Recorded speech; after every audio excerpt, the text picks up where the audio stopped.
Hello my dear friends, welcome back to Sparkle with Jyoti. आप सब कैसे हैं? आई होप कि आप सब अच्छे होंगे। और आई कांट बिलीव कि मुझे एक्चुअली जनवरी में 9 साल पूरे हो गए स्वीडन में। और मैंने सोचा कि चलो हिंदी में एक अच्छा सा वीडियो बनाते हैं, because it's been a long time कि मैंने हिंदी में वीडियो बनाया है। एंड मुझे काफ़ी रिक्वेस्ट आते हैं, काफ़ी लोग जो हमारे नॉर्दर्न पार्ट ऑफ इंडिया या फिर पाकिस्तान या फिर दूसरी जगह से हैं, वो मुझे बोलते हैं कि आप हिंदी में वीडियो बनाइए हमारे लिए। So yes, let's grab a cup of coffee, कोई चाय या फिर कॉफ़ी ले लीजिए। चलो हिंदी में बात करते हैं आज। और 9 साल हो गए मुझे स्वीडन में। मतलब कभी ऐसे प्लान नहीं किया था कि यहाँ पे इतना लंबा समय हम रहेंगे। हमने हमेशा सोचा था, जब आए थे आई थिंक 2016 में जब आए थे, तो सोचा था कि चलो 2-3 साल घूम फिर लेंगे और जो भी है दूसरा मतलब दूसरे देश जो हमको देखने को मिलते नहीं है वो देख लेंगे, और थोड़ा कल्चर वगैरह कैसा होता है अब्रॉड में वो देख के फिर वापस अपने घर लौट जाएंगे। बट समय जस्ट ऐसे ही चला गया और हमको रियलाइज़ नहीं हुआ कि अरे बाप रे इतने साल हो गए। और अभी ऐसे लग रहा है कि समय चला गया है लाइक। और आई थिंक अभी कैसे हो गया है कि आई थिंक अब इतने समय तक यहाँ पे रहने के बाद आपको एक लाइफस्टाइल में आप बैठ जाते हैं, कंफर्ट जोन आ जाता है। मतलब अपनी चीज़ें, अपना लाइफस्टाइल, ऑफ कोर्स पोल्यूशन नहीं है यहाँ पे और ट्रैफिक नहीं है और थोड़ा शांत लाइक माहौल है। ऑफ कोर्स हमारे यहाँ पे जो होता है ट्रैफिक है या फिर रोज के जो अपने झमेले होते हैं, लाइक आई थिंक डेली हमको कुछ ना कुछ तो मतलब स्टार्ट सुबह से होती है कि चलो दूध वाले से लेके काम वाली बाई से लेके काम वाली बाई लेट आ गई है या फिर कुछ आ ही नहीं रही है, या फिर आप जब ऑफिस में जा रहे हैं तो रिक्शा नहीं मिल रही है, या फिर बस का प्रॉब्लम है, या फिर आपकी कार स्टार्ट नहीं हो रही है। ऐसे जो डेली लाइक रोज़ के जो रोज़मर्रा के अपने जो प्रॉब्लम्स होते हैं, चैलेंजेस होते हैं, ये यहाँ पे इतना आपको नहीं होगा। लाइक नल खोलो तो गर्म पानी ठंडा पानी आ जाता है। एंड देन ट्रैफिक है नहीं, ट्रांसपोर्ट सिस्टम ऑन पॉइंट है कि आप अगर बोलेंगे तो 1751 लाइक या फिर 751 को बस आएगी तो 751 को ही आएगी। तो वो झमेला नहीं है। और छोटी सिटी है जहाँ पे मैं रहती हूँ, मैं गॉथेनबर्ग स्वीडन में रहती हूँ। तो वहाँ पे तो मतलब काफ़ी छोटी जगह है, it's not like very big like Mumbai. तो और ज़्यादा प्रॉब्लम्स थोड़े कम है। तो मतलब ओवरऑल आपका एक लाइफ सेट हो जाता है। आपको आदत पड़ जाती है एक रूटीन का थोड़ा। और यहाँ पे थोड़ा स्लो भी लाइफ है, फास्ट नहीं है। पॉपुलेशन कम होने की वजह से इतना फास्ट लाइफ है नहीं। और हर अभी इतने साल हम रह रहे हैं तो काफ़ी चीज़ें सेट हो गई है। Like for example grocery store कहाँ पे है, कहाँ से सामान लाना है, ऑनलाइन फैसिलिटी हो गई अभी तो। जो अपना इंडियन देसी जो खाना और इंग्रेडिएंट्स होते हैं, जैसे सब्ज़ी है या फिर अपनी दाल चावल जो भी है, वो ऑनलाइन आ जाता है। और घर के पास मेरे दोनों साइड पे 2 शॉप्स हैं, एक लिडल है और एक ईका है, जहाँ पे आपको सब कुछ डेली चीज़ें मिल जाती हैं, जैसे दूध, दही, bread, fruits and all that. तो मतलब लाइफ ऐसी सेट हो जाती है। मेरी बेटी स्कूल में जाती है, यहाँ पे बाइलिंगुअल स्कूल में जा रही है, तो उसका भी मतलब रूटीन सेट है। वो सुबह जाती है 7:30 बजे, शाम को आती है 4 बजे। सो ऑल दैट जब आप ऐसे सेट लाइफ हो, हस्बैंड का जॉब चल रहा है, तो मतलब इट्स वेरी डिफ़िकल्ट कि आप मोटिवेशन फाइंड आउट करें कि वापस कैसे जाएं। बट ऑफ कोर्स मतलब जैसे हमारा यूजुअल प्रॉब्लम होता है, आप सब आई थिंक रिलेट कर पाएंगे, जब हमारी एज बढ़ती है तब हमारे पेरेंट्स की एज भी बढ़ रही होती है। और अगर हम 40 अभी हैं तो वो भी तो 65, 70, 80, लाइक मेरे ससुर तो 83, 84 हैं अभी। तो एक फैमिली का जो मिसिंग वाला फैक्टर है वो काफ़ी ज़्यादा अफेक्ट करता है आपको, आप जब दूर रह रहे होते हैं। और मैंने काफ़ी स्टूडेंट से भी बात की है जो यहाँ पे पढ़ने के लिए आते हैं, और वो भी मुझे बोलते हैं कि उनको काफ़ी लोनली लगता है, कोई मतलब पूछने के लिए नहीं, या फिर खाना अगर बीमार हो तो कौन खाना देगा आपको, बनाना ही पड़ता है। आप डेली तो यहाँ पे बाहर रेस्टोरेंट में खा नहीं सकते, राइट? तो वो है। सो ऑफ कोर्स मतलब काफ़ी चीज़ें हैं। सो आपको मतलब आई थिंक डिसाइड करना है पहले से ही कि मतलब आपको क्या चाहिए।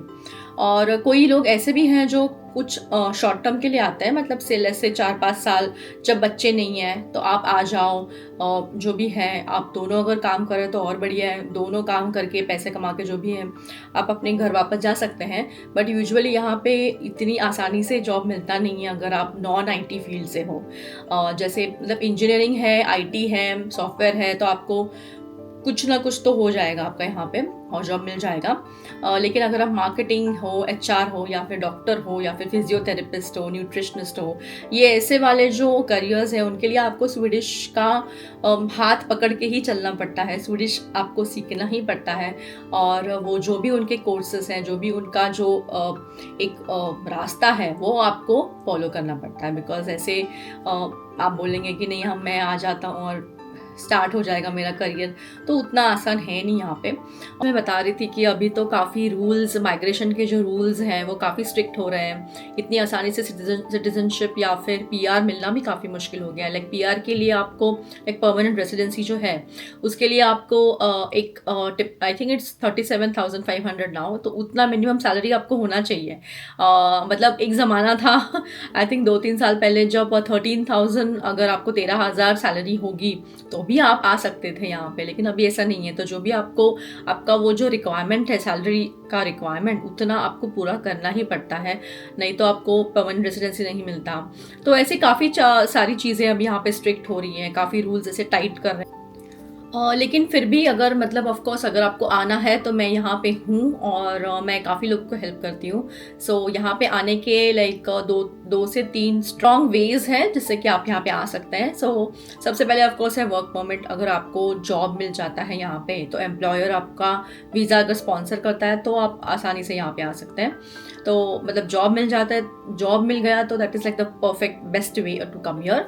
और अगर आपको जॉब नहीं मिल रहा है और अगर आपको स्टडी भी करना है तो आप स्टडी वीज़ा पे भी आ सकते हैं। तो स्टडी वीज़ा के लिए भी मैं काफ़ी हेल्प करती हूँ। यहाँ पे मेरे 1-2 कलीग्स हैं जो मुझे हेल्प करते हैं। तो हम पूरा आपको मतलब फॉर्म भरने से लेके सब कुछ हम करते हैं, आपको कुछ करने की ज़रूरत नहीं है। काफ़ी मतलब इजी प्रोसेस है जो हम पूरा आपको असिस्ट करते हैं। तो अगर आप स्टडी वीज़ा करके भी आप आ सकते हैं। और स्टडी वीज़ा का यहाँ पे फ़ायदा ये है कि आप फैमिली को लेके आ सकते हैं। तो अगर आपकी शादी हुई है, आपका पार्टनर है, लाइक अगर आप शादीशुदा हैं तो मतलब जो भी आपका पार्टनर है, like husband can bring wife, wife can bring husband, मतलब आपको साथ में आना है तो आप साथ में आ सकते हैं। आपका अगर बच्चे भी हैं, क्योंकि यहाँ पे एज लिमिट ऐसे कुछ है नहीं स्टडी का, तो आप 40 तक भी पढ़ाई कर सकते हैं, 40 के ऊपर भी कर सकते हैं। तो आप उस बेसिस पे यहाँ पे आ सकते हैं। तो अगर आपके बच्चे हैं तो आप बच्चों के साथ में लेके आ सकते हैं। और यहाँ पे आने के बाद अगर आप पढ़ाई कर रहे हैं और आपके पार्टनर जो भी है, मतलब हस्बैंड वाइफ जो भी है, अगर उनको काम करना है तो वो भी यहाँ पे काम कर सकते हैं। और आपके बच्चे भी स्कूल में जा सकते हैं। तो मतलब ये सब फैसिलिटीज़ बहुत ही अच्छे हैं, बेनिफिट्स काफ़ी अच्छे हैं यहाँ पे। और स्पेशली अनएम्प्लॉयमेंट का भी बेनिफिट है। तो बेसिकली ये जो 2 ऑप्शंस है आपके पास, स्टडी वीज़ा, वर्क परमिट है, और फिर कपल ऑफ अदर ऑप्शंस भी है। जैसे बिजनेस वीज़ा भी उन्होंने स्टार्ट कर दिया कि अगर आपको यहाँ पे आके बिजनेस करना है, बिजनेस का अपॉर्चुनिटी अगर आपको दिख रहा है तो आप यहाँ पे आ सकते हैं बिजनेस वीज़ा पे। एक टैलेंट वीज़ा करके भी एक वीज़ा है, तो वो लेके भी आप यहाँ पे आ सकते हैं।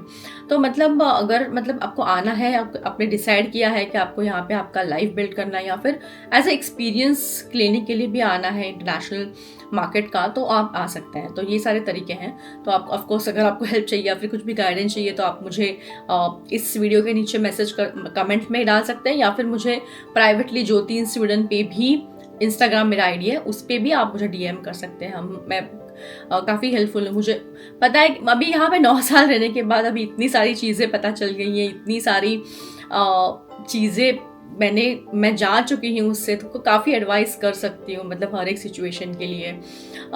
तो डेफिनेटली आप मैसेज कर सकते हैं।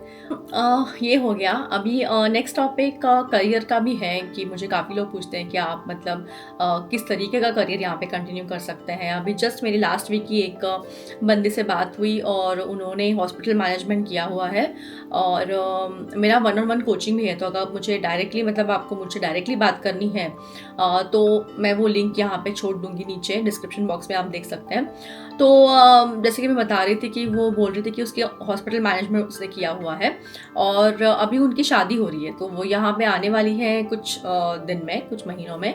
और करियर के बारे में पूछ रही थी कि अभी वो क्या कर सकती है। सो इस सिचुएशन में अगर आपको मतलब of course there are so many options, और मैं हमेशा बोलती हूँ कि आप स्वीडन में जब आते हैं तो आपको एक सेकेंड करियर का चांस मिलता है। जैसे कि अगर आपने सपोज इंजीनियरिंग किया हुआ है या फिर डॉक्टर का किया हुआ है और आपको उसमें इंटरेस्ट नहीं है, आपको मे बी एक सेकेंड करियर या फिर कुछ और करना है आपको, तो यहाँ पे आपको वो अपॉर्चुनिटी ज़रूर मिलेगी। तो यहाँ पे आपको देखना है कि कौन से जॉब्स इन डिमांड में हैं। जैसे इनका भी कुछ ना कुछ प्रॉब्लम है, जैसे इनके मेडिकल में काफ़ी स्टाफ कम होता है, तो उनको नर्सेस की ज़रूरत है। टीचिंग में लाइक टीचर्स उनके पास काफ़ी शॉर्ट स्टाफ होता है, तो टीचर की यहाँ पे ज़रूरत है। तो फिर आप अगर, और आपको देखना है कि आपको उसमें इंटरेस्ट भी है, मतलब आपको अगर मतलब बच्चों के साथ रहना पसंद ही नहीं है बिल्कुल, तो कोई पॉइंट नहीं है कि आप उसमें टीचर का कोर्स करके टीचर बने, राइट। तो वो भी आप सोच के सकते हैं कि आपको क्या करना है। जैसे मुझे कंटेंट क्रिएशन में काफ़ी इंटरेस्ट था, मतलब मुझे स्पेशली कंटेंट क्रिएशन तब इतना बड़ा नहीं था जब मैं आई थी 2016 में, तभी तो मतलब YouTube was just getting very popular और काफ़ी मतलब लोग देख रहे थे, तो इसलिए मैंने भी देखा और इसलिए मैंने यूट्यूब चैनल स्टार्ट किया। लेकिन तभी मेरा मार्केटिंग का ऑफकोर्स मेरा पैशन है, मैंने मार्केटिंग में मैंने MBA किया हुआ है, इसके लिए मुझे काफ़ी मैं पैशनेट हूँ मार्केटिंग के लिए, सेल्स के लिए, तो मुझे वो एक बैकग्राउंड था। और जब मैंने यूट्यूब चैनल मेरा स्टार्ट किया तो मुझे एक एक ऐड चीज़ें मतलब बढ़ती गई, एक एक चीज़ें मुझे समझ में आने लगी और मुझे और इंटरेस्ट बढ़ने लगा उसमें, और उसके वजह से मैंने कंटेंट क्रिएशन का जो मेरा बिजनेस है वो यहाँ पे स्टार्ट किया और मुझे रिस्पॉन्स भी काफ़ी अच्छा आया। तो मुझे रिस्पॉन्स भी काफ़ी अच्छा आया और मतलब ऑफ कोर्स मैं एक डिटेल वीडियो अलग से बनाऊंगी कि मैं क्या कैसे मतलब यहाँ पे पैसे कमाती हूँ, how I become financially independent here, वो एक अलग टॉपिक है। मुझे ये वाला वीडियो इतना लंबा नहीं करना है, बट ऑफ कोर्स आपको ऑप्शंस है, मतलब अगर आपको करियर डाइवर्ट करना है या फिर आपको कुछ और करना है तो यहाँ पे ऑप्शंस हैं, कोर्सेज हैं, ग्रांट्स हैं, बेनिफिट्स हैं गवर्नमेंट के। अगर आपकी जॉब भी जाती है तो जॉब जाने के बाद आपको गवर्नमेंट पैसे देती है, लाइक 80% ऑफ सैलरी, आकासा करके बोलते हैं उसको, तो वो ऑप्शन है। अगर आप ऑफ कोर्स जब आप प्रेग्नेंट हो जाते हैं तो आपको 1 साल की छुट्टी मिलती है, तो मतलब बिटवीन आपके पति के और आपके बीच में, मतलब दोनों के बीच में, हस्बैंड एंड वाइफ, आपको वो 1 साल छुट्टी मिलती है। तो ऐसे काफ़ी सारे बेनिफिट्स हैं जो मतलब ईजिली ऐसे मतलब अवेलेबल नहीं है गूगल पे, या फिर ये इन्फॉर्मेशन ईजिली अवेलेबल नहीं है। तो इसके वजह से मैं सोचा कि चलो मैं एक बेसिक से वीडियो स्टार्ट करती हूँ, हिंदी सीरीज़, जो मैं हर एक टॉपिक के बारे में, हर एक लाइक एजुकेशन है, यहाँ पे हाउसिंग है, करियर है, मेडिकल है, हेल्थ फैसिलिटीज़ है, तो काफ़ी सारी चीज़ें, टॉपिक हैं जिस पे मुझे डिटेल में बात करनी है हिंदी में। तो इसके लिए मैंने ये सीरीज़ स्टार्ट की है। सो आई होप कि आपको पसंद आए और आपको हेल्प हो ये सारे वीडियो से देख के, आपको कुछ इन्फॉर्मेशन मिले। और ऑफ कोर्स मैं यहाँ पे हूँ, आपको कुछ भी पूछना है तो आप मुझे मैसेज कर सकते हैं, डेफिनेटली मैं पूरा डिटेल्स यहाँ पे डिस्क्रिप्शन बॉक्स में रख दूँगी, ठीक है। So thank you so much for watching video. मुझे ज़्यादा लंबा नहीं करना है, इसके लिए मैं अभी नेक्स्ट वीडियो बनाऊंगी तो उसमें और अलग टॉपिक के बारे में, स्वीडन के बारे में बात करेंगे। So if you have liked it, of course please like, subscribe, comment and share, और मैं आपको मिलती हूँ मेरे अगले वीडियो में। तब तक खुश रहिए और हंसते रहिए, और सी यू देन, बाय बाय।